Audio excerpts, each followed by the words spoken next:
I don't really believe in ghosts, so I guess I never attract them.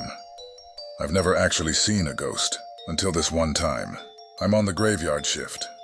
My work starts at 2 a.m., but I arrived at the office as early as 1 a.m. because I was scared of being late. I was going up to the 18th floor by myself in the elevator when, suddenly, it stopped on the 12th floor. I wondered why. That floor was under construction, with plastic covers and scaffolding all around. The door stayed open for a while, like it didn't want to close, even though I couldn't see anyone there. I stepped outside and leaned left to right but didn't see anyone. I pressed the close button, and just as the door was about to close, an employee rushed in, which really startled me.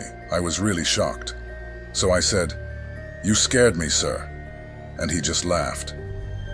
I noticed that the employee was quite unfamiliar, probably new, but his clothes were untidy, like it has sand and dirt. I didn't think much of it, so I didn't say anything. I just continued on scrolling on my phone.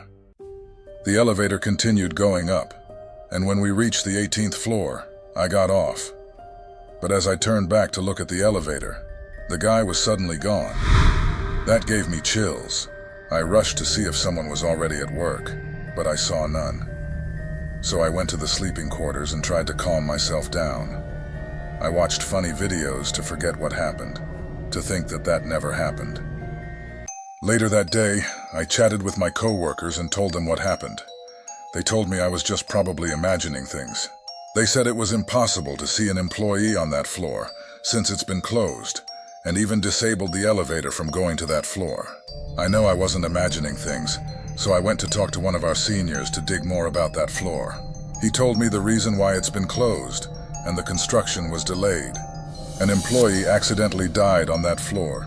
He was newly hired at that time and was roaming the building. His body was found the next day when the construction workers were about to start to work. They saw him lying on the ground unconscious. He was rushed to the hospital but was pronounced dead on arrival. They said the cause of his death was a head injury. That's all I know. Why did you ask? I told my senior what happened earlier that day, but I told him I didn't want to freak anyone out, and some won't believe what happened to me like my co-workers. "You're not the first one to encounter him," he replied.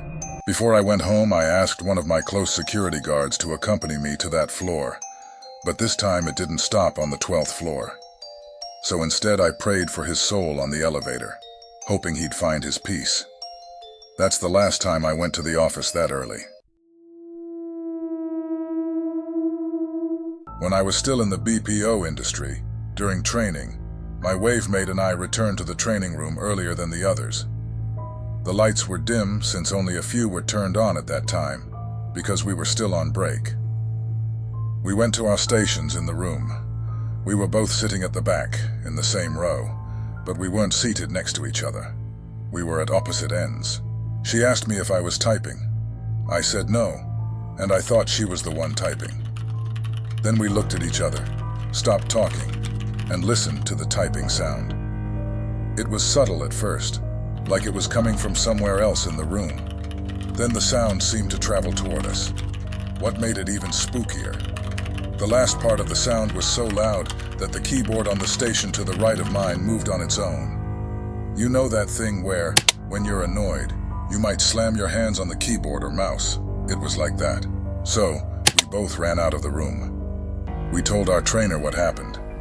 He said that a lot of weird things had happened there before. Apparently, the trainer who used to work there and always used that training room had already passed away. He was known to be a workaholic. Others also reported seeing a human-like figure outside the glass window. But how could that be when there's no space to stand on out there? The next day, it happened again, but this time to one of my wavemates. She said she was waiting for others in that room alone when she felt sudden chills on her spine. It felt like someone is watching her, but when she turned her back, no one was there. So she shrugged it off. Then she suddenly heard the typing sounds. It was exactly the same thing that happened to us. But this time, it was getting louder so fast that she didn't have time to react.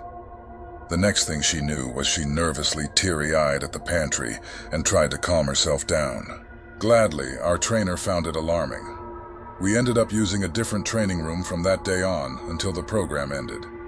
No one is also seen using that room again at night. This was probably in 2009 or 2010, just part of our usual routine, right? Work, eat, sleep, shower, then head back to work again. Since I was one of the openers, I got in early one time, probably around 5 or 6 p.m. I started setting up my tools, waiting for my shift to begin. I heard someone typing in the next bay, so I was sure I wasn't alone. Let's call him Alan. After about 5 minutes, I got up to go to the restroom and noticed that I was the only one in the room. I didn't think much of it at the time, because I just figured I didn't see Alan leave. When I returned to the production area, Alan was back at his station, the same person I heard typing earlier. I even greeted him, and he nodded back, but he didn't look at me. It seemed like a normal day, a regular shift. We had a colleague with a third eye. Let's call her Anne. She said she felt something was off that day. When it was just the two of us left in production, I noticed that Alan was still sitting at his station. I said my goodbyes properly to everyone before I left. When I got to the dorm and checked my phone, I saw a message saying that Alan had been in an accident, and sadly, he had passed away. It was a motorcycle accident. He fell asleep while riding. I couldn't sleep that night. Then another message came in, saying that Alan's accident happened the day before, and that's when he passed away. I literally sat up straight in my bed. How could that be when he was with us in the production area earlier that day? The chills I felt that night were intense. When I went back to work, I told Anne about the sudden news of Alan's death. I asked her, "Weren't we all together yesterday? How could he have died the day before? Didn't I even say goodbye to both of you before I left?" I saw the fear in Anne's eyes when she suddenly said, "I already knew Alan was dead when we were in production. I didn't tell you because I thought you might get scared. I didn't know what to do either, because even though I've had a third eye for a long time, I still get frightened. I didn't want to look at him yesterday because he was covered in so much blood." I shouted, "Stop joking like that." I double-checked my phone and read the messages in our group chat again. That's when I confirmed that what Anne said was true. Our team leader mentioned in the group chat that Alan had passed away the day before, while on his way home from work. They only told us yesterday because they were waiting for messages and updates from Alan's family. I didn't know how to feel that day. It was a mix of sadness and fear. Before we went home that day, we were both shocked when Alan's computer suddenly turned on. As we went closer to check and turn off the PC, Anne and I clearly saw a shadow sitting there. We ran out of the room without turning off that computer. I couldn't shake off the heavy feeling I had that day, like I wasn't alone even when I got back to the dorm. The next day, I had a 2 a.m. shift, and as I was about to enter the elevator, it happened. I was looking down at my bag, searching for my phone, when I suddenly felt like something passed right in front of me, even though no one was there.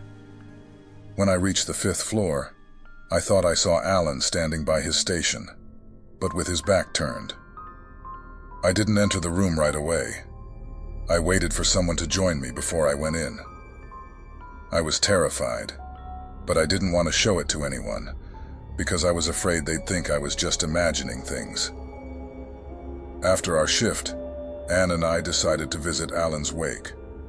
We offered our condolences to his family and prayed that his soul may finally find peace. Anne and I felt lighter on our way home. There was also a prayer service held at our production area. A priest blessed the entire company, going around each department to offer prayers. After all that happened, everything seemed to become peaceful, at work, and even when I came home. I thought, there were still rumors around the company about what happened to Alan. Some say they still feel his presence, while some say it's a different person. All I know is that we don't feel him anymore, especially in our prod. And have you heard the story of Junjun, the kid in the call center company? Several call center agents in our company have their tale of that. Women experiencing paranormal incidents in the bathroom also have stories even in the sleeping quarters. I guess my story was just one of many scary stories that you'll hear from our company.